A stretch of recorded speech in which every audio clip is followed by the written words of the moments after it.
What's up, Warriors? It's me, LC, founder of Hope and Recovery Network, and your host for this, the Rise Up Recovery YouTube channel. I am so honored and grateful to be a part of your journey. It fills my cup beyond explanation. Like there's not enough words for me to express how grateful I am. So I want to thank you. I want to remind you to make sure that you like and subscribe. And then, really important, make sure you hit this little bell notification over here somewhere so that you always get notified when we put up new videos, which right now is once a week on Sunday evenings. But I'm declaring, because you guys are so awesome and we're growing in such leaps and bounds, and we are truly changing the way the world recovers. We are truly changing the way the world sees recovery, and we're changing recovery for generations to come. So know that you are a mighty part of something amazingly special and world changing.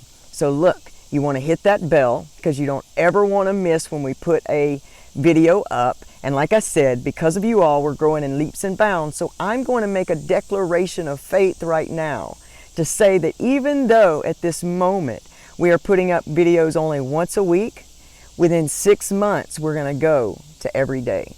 That's that. And because of you guys, we can do it. So send me all that good energy. I'm out here in nature. I'm loving life. I'm loving you guys. So sit back, get your pen and paper ready, because this is a great video and you're going to want to take some notes. Strategy, strategy, strategy. All right? Here we go. You guys enjoy the video. Again, I'm LC the Motivator, and I thank you so much.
What's up, Warriors? It's me, LC, founder of Hope and Recovery Network, and your host for this, the Rise Up Recovery YouTube channel. I am honored that you're here with me today. I am grateful, grateful, grateful to be where I am, to have you guys along with me on my journey. I am so honored that you are spending this time with me. Remember, you got to go down there and you got to like. Don't forget to subscribe. Don't just watch and not subscribe. You got to subscribe. Hit the little bell notification so that you can be notified every time we put a video up, which right now is once a week, as you heard in the beginning. So I want to jump right into this week's video because it's very, very close to my heart. This week, I really want to talk about what's happening in the body when we stay in that fight or flight survival mode coming from active addiction and into recovery. A lot of times we get into recovery and what it seems that we're doing is supposed to stay abstinent from our drug of choice, and that's why so many times it just doesn't work. This is very close to my heart because you guys have heard a little bit of my testimony, and you know that in 2008 I was given 6 months to live. Not because I had some particular disease, but because my mind was killing my body. Because I had chosen to give up and stay focused in my pain. I want to give you this little quote that really hit me like a ton of bricks the other day, divinely inspired. And basically I was searching over my life to find that point, that turning point. And it was when I fell in love with my unknown, then change was inevitable. If we stay in the comforts of right now, this is as good as it gets. That's something really, really heavy to think about, because it's not just enough for us to get abstinent from our drug of choice, if we never, ever, ever dive into the root causes of our addictions, how did we get here? What's going on with us? Unfortunately, when we relapse and we get in those bad triggered situations, we tend to believe that it is a moral or a value issue. And I'm here to let you know and to help maybe teach you that it is not. We're going to wait for this to end. We're going to pick back up in just a second.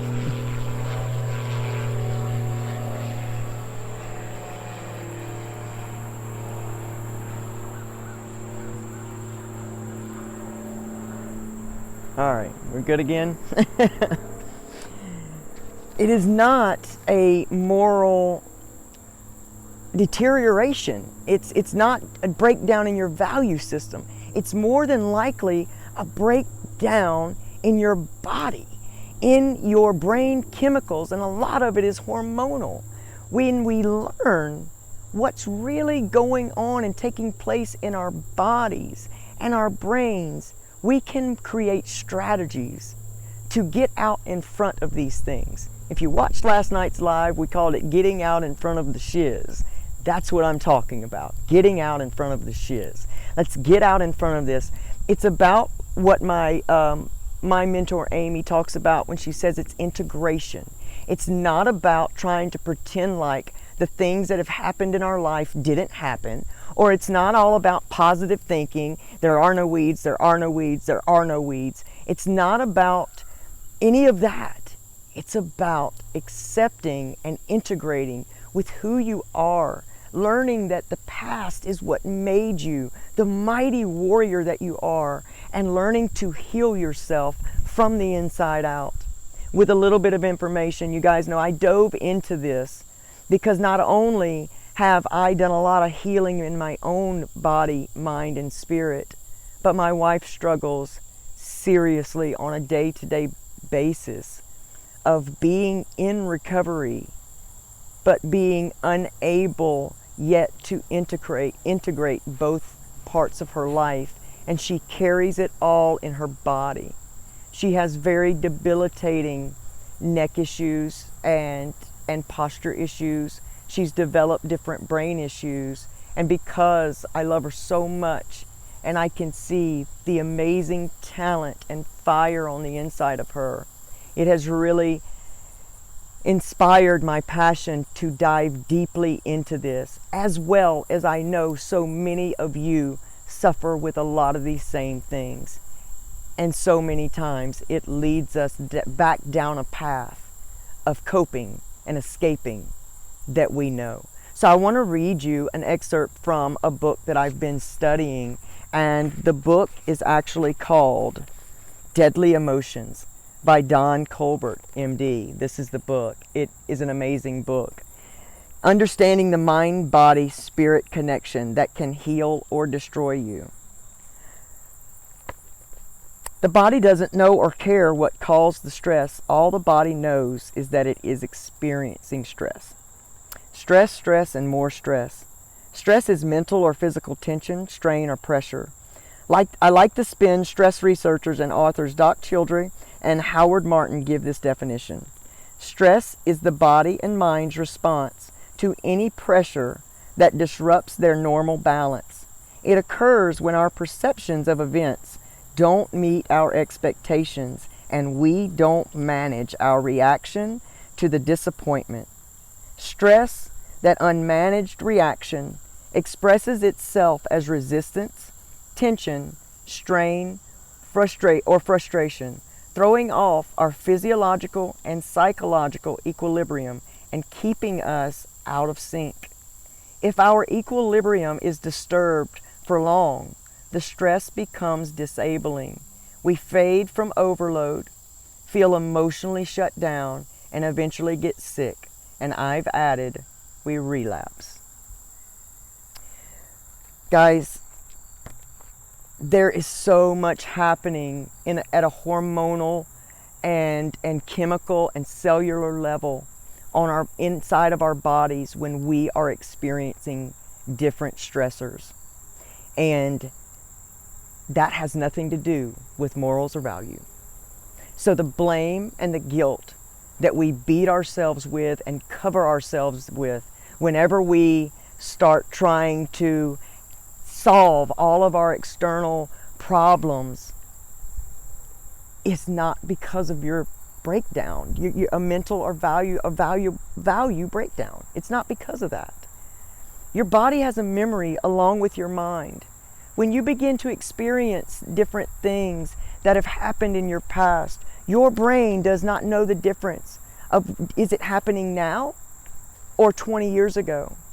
So every time we live in that space, the brain is firing off cortisol, adrenaline, and so many different hormones that it's throwing your body off balance and out of whack, out of sync.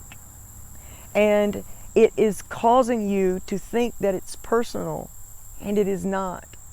So when we don't manage our stress, anger, fear, anxiety, and depression, and we just try to escape from it, we get ourselves into a place of active addiction. And after we do this for so long, we create memories. We create mental and physical memories. Now, we've talked about that quite a bit. And so now what I want to share with you are a few ways that you can fight these things, integrate these things, learn to treat yourself better, and do some great things for yourself. What is my niche? Strategies. That's what I'm here to teach you. Strategies that I put in place in my life every single day. I want to give you all a small little testimony. Just as of a year ago, even 6 months ago, I have to take thyroid medicine every day, and I was having to take nausea medication, and I was having to take nerve medication.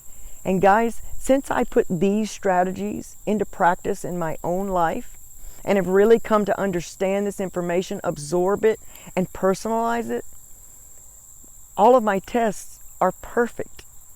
Last time I went and had blood work, which was a month ago, all of my tests are perfect. I don't have to take those same medications. My thyroid medication has now, go ahead and do a stop right there. So here we are talking about strategies on how to maybe hack our emotions and bring it around to some good mind, body, and spirit integration. Remember that word. And remember, Thrive in Recovery with Amy.com is a great, that's my mentor. She's wonderful at talking about this. If you like what I do, go check her out for sure on Instagram. So, recovery is emotional management, and it's basically healing. So let's talk about, let's dive into an emotion that, well, there's two that really kind of go with each other, and the strategies are going to be very closely the same, and that is anger and anxiety. Okay? One of the biggest strategies that you can do in either one of those emotions is, number one, check your attachment. We've got to learn how to detach from people and opinions, being open to grow, even when your ego feels right. We've got to learn to detach ourselves from our ideas, from our opinions, so that when we are interacting with other people, so that when they disagree with our ideas or our opinions, it doesn't mean that they're not agreeing with us. We are not our opinions and our ideals. And if we never put our ego in check and allow ourselves to hear anyone else's ideas or opinions, then we won't be teachable. And if we're not teachable, then this is as good as it gets. And so detachment is a major strategy. The same way when you're experiencing anxiety, take a moment, be present in that anxiety, and begin to ask yourself the questions. What is the origin here? What is it that I am so worried about? Is it real, or is it my fear, which, remember, is false evidence appearing real? So is this fear, am I fearing what hasn't even happened yet? which is a lot of what anxiety is. We get nervous thinking of the what ifs, but we don't really know that the what ifs will happen.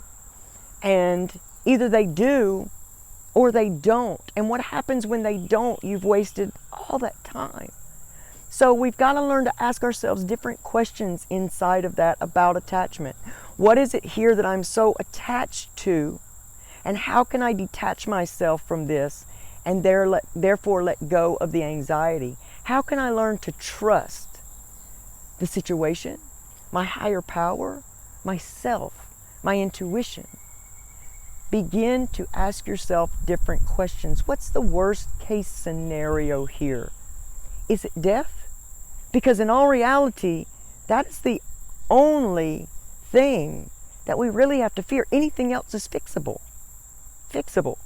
So when we remember that, we create a strategy, and that's how we can get out in front of it. As well as getting out in front of that shiz is being aware of what your anxious triggers are in the first place. What are your angry triggers? How can you avoid those things? Not avoid in an unhealthy way, but it's almost like your recovery battle plan. In New Recovery, why would you drive right past the drug dealer's house to get to work? Just because that's always been your route. You would want to find a new route. So that's the strategy. That's one of them. Let's talk about not taking everything so personally. Again, it hits with that first strategy. When people disagree with you, they're not necessarily disagreeing with who you are. They're disagreeing with your idea or your principle. And when we realize that not everyone thinks the same, that's what makes this earth as beautiful as it is. And we learn that it's more about connection and learning than it is always being right, then we get along much better. And we have to understand that we have to start thinking about things. Think things through when we respond versus reacting, because the person who cuts you off in traffic, if you ever stop to think, immediately we want to think, well, that asshole, he just wants to get there before me, or he's being a jackass. But we never stop to think, is his mother in the hospital dying? Is he on his way to the hospital? It may not be true, guys, but what does it matter if it's true, if it makes you feel better? Correct? I mean, that's really what it's about, finding the better feeling, emotion, and thought. Let's learn to let things go. That's both in anger and anxiety. We have to learn to let it go. Once it has happened, it is now in the past. If we live in the past, we can't go forward. When we live in the past and we let these things stay in our mind and we think them over, well, shoot, I should have said this, and I wish I would have said that, and how can I let these people get away with that? And they can't get away with doing me that way. No one gets to disrespect me, but those people have walked off and probably haven't thought twice about you. But now what's happening in your brain is your brain thinks it's happening all over again every moment that you give it. A great good friend of mine, in fact, my cameraman, says to me, don't let that rent any more space in your mind, in your head. And I love that because it's so true. That's what it's taking up. Valuable space that could be given to something better, like connecting with your children, connecting with the world around you, connecting more with yourself. We've got to learn to let it go. We've got to do more allowing in our lives and less resisting. Be aware of your body. Where does this stuff start for you? We all kind of say, I go from 0 to 100 just like that, but that's not the truth. If we become aware and start to really study those emotions and study where they are, where do they feel? Do you feel it in your stomach first? Do you feel it in your muscles first? In your shoulder? Your neck? Does it draw up in your face? Where do you feel it first? Be aware of your body and then give it a value system. Where does it get to? Where does it go from there in your body? And where is it right before you get into the danger zone? Where is it? And where can you stop it before it gets to the danger zone? That's being aware. And that takes practice, I know. It's not easy at first, but it gets better as you stick with it. Live and let live. Get mindful Learn to accept what's really going on with you and say it. Be proud of it. Stop. Men, let's stop not expressing what we're going through because you've been taught to be tough and have it all together and let no one see you compromised or let no one see you weak. Let me tell you this, people need to see you weak because then especially your children can see you build up to strength. Last but not least, practice, practice, practice. You've got to put these new strategies into practice. You can't do it once and say, that didn't work for me, LC. Give me something else. There's not a lot else I can feed you. There's not. This is going to take practice, and I suggest that you find a mentor. Get someone who's where you want to be and just ask them for their help. We've got to get used to doing that in this recovery lifestyle. It's about ultimate healing.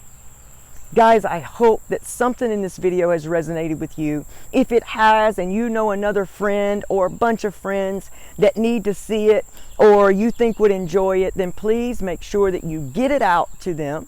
Share the video out. Put it on across all of your social media forums. Before you do that, make sure that you like the video, you subscribe to the Rise Up Recovery YouTube channel, and you push the little bell notification so that you know every week whenever we put up new videos. And remember the declaration in the very front. Because of you all, in 6 months, we're going to be doing daily videos. That's how in faith I am about how this is going to grow and how we're going to grow together as a community and how we are going to become and continue to be recovery warriors that are changing the world.